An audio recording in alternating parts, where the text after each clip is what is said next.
Good morning, good evening, whoever you are, wherever you are, whatever you might be doing. We wish to welcome you to the Silverlight Show.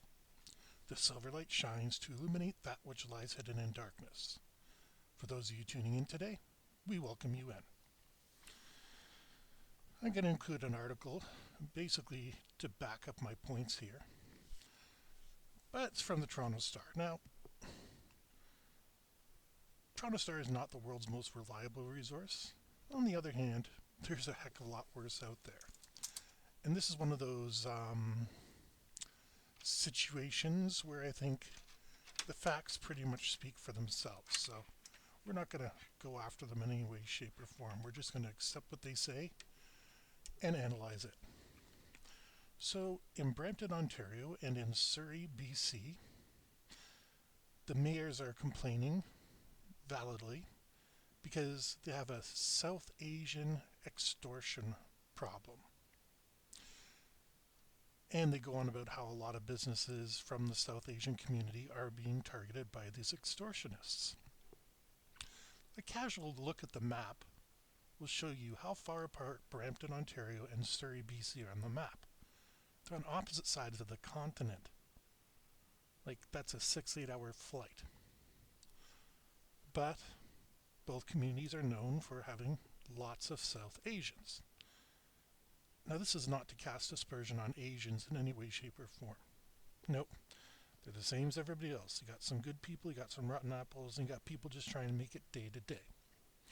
But what we're looking at is South Asian crime in particular. I'm much more of an expert in post-Soviet era criminal activity. But looking at this article, the first thing I notice is the person who discharged a gun at a shop. I'm not allowed to say that word, am I? Sorry, a pew-pew at the shop. Yeah, come at me, YouTube. Was a 23-year-old. This reminds me a lot of what the Soviet gangs were doing. Sorry, post-Soviet gangs were doing. After the Soviet Union broke up, they went around to all the former sports clubs and everything that didn't exist and, hey, you're pretty athletic, why don't you come join us? They would have their trials and stuff like that, and sooner or later they'd have a brand new baby member. The fact that you got a 23-year-old gunman indicates to me they're doing something similar. The established people, the made men, to use an Italian term that doesn't exactly translate, don't get their hands dirty collecting money. They've already set up the system. The kids just got to go out and get what they can. Think of it as being a temp to permanent office position, where you got to prove yourself, then eventually you'll get hired on by the company and do the same job, except for maybe a little more money. It's the way it is in gangland too, unfortunately. But gangs don't usually work like this, where they're so far distributed. Look at, say, 1990s, gangsta rap culture, where you had the east side and the west side, and they had their feuds between them and how they represented. Gangs tend to be in a somewhat localized area. Same is true of the mafia, where the mafia tends to control a particular area, and they have their ways of solving differences between them. The post-Soviet gangs, I really encourage you to read into, because in the 1990s, Russia was not doing well. And everybody had a little skin in the mafia game at that point. So much so that two gangs were getting ready to fight, and the one gang leader realized that one of the guys that owed him a favor for things he had done was an Air Force colonel. And he said to the Air Force colonel, don't need you to do anything illegal. I just need to have you have a fighter jet arrive at this point, these coordinates at this time.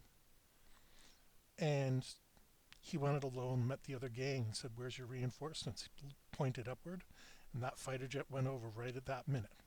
The two gangs talked peace after that. Sorry, side note. Like I said, it was something I had to study for reasons, and I'm quite glad that I did.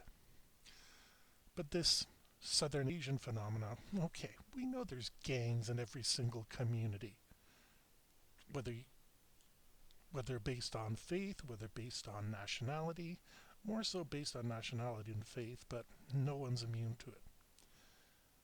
You kind of see them forming in high school when you get cliques, and some cliques are dominant over the other ones. And that goes up the chain until some of those clique members wind up joining the people they shouldn't be around, and kiss kiss bang bang, next thing you know, you're not in a Hollywood movie, you're just a statistic. So how these crimes are related, other than strictly um, form form as opposed to function, I think is something that needs to be explored. You've seen you've seen the movies, you've seen the hype. It's not like gang leaders are going back and forth across the country coordinating their business. No, they like to have their little place where they know everybody is safe and people who aren't are searched and processed, shall we say it, to make sure that they're safe to stand in the presence of the dawn. And I'm sure the South Asian gangs have a very similar structure. And you know why they have a very similar structure? Because it's efficient. The triads gangs operate in much the same way terrorist cells do. Groups of three. And then the one reports the guy up who is a member of another group of three, who reports to another guy up who's another group of three. It's a very good thing because if any one rung gets knocked out, the rest can just continue as though that rung never existed. Their business won't be affected. They'll find some other young, dumb idiots to come along and take their place. It's one of the reasons why, after so many years of hunting the Taliban and what was Bin Laden's group again? You know who I'm talking about. Or maybe they're one and the same. It's getting so long ago, and that's embarrassing for me to admit. But how many of their number twos and number threes did the United States kill off? And they had another one ready to jump into the place. I don't know about you, but if the three people that had the job before me were killed, I wouldn't be jumping to get into it. But fortunately, Canada does still have rule of law. There are things that we're not so good at enforcing. For example, extortion, because it's held as such a hush-hush thing in the community. I'm being extorted somehow equates to I am embarrassed. And that's exactly what they want, that culture of silence. Victims stay quiet so we don't get in trouble. Of course, they send around their biggest, most aggressive people to enforce their extortion. Hence why a 23-year-old decided discharging a firearm was a good idea in a business negotiation. But nature weeds out the weak. He obviously was not very good at what he does. Otherwise, he wouldn't have discharged his firearm. It's one thing to threaten. You have to be pretty stupid to discharge a firearm if you have any sort of weapons discipline. Like you put your hand over the trigger. You don't put it on the trigger. Gangsters don't know that because they're not thinking. The article doesn't report any casualties, but I'm going to leave the article to you. Oh, one more thing I wanted to cover. The black and white grainy mugshots of these people coming in. What is this, the 1990s? I have a camera downstairs that in black light in night vision takes better quality photos than those are. The one just shows somebody is in some sort of jacket, obviously showing his gang colors, which is some sort of an X with something above it. I have no doubt that the shop owner was providing the best image that they had, but this is just not enough to convict anybody. And the other two, no offense, but it's one picture of a person coming in and out. They got to do better than that in 2024. Heck, they should have done better than that in 2014. Camera technology is advancing, but it's not advancing so starkly that anybody who has anything to protect wouldn't have a decent image.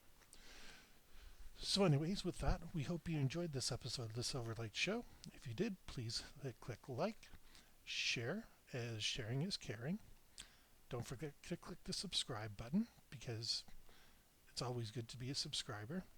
Click the bell notification, that way you can be notified every single time we upload a new episode. Remember, the link to the article will be in the description, and we hope you have a fantastic day.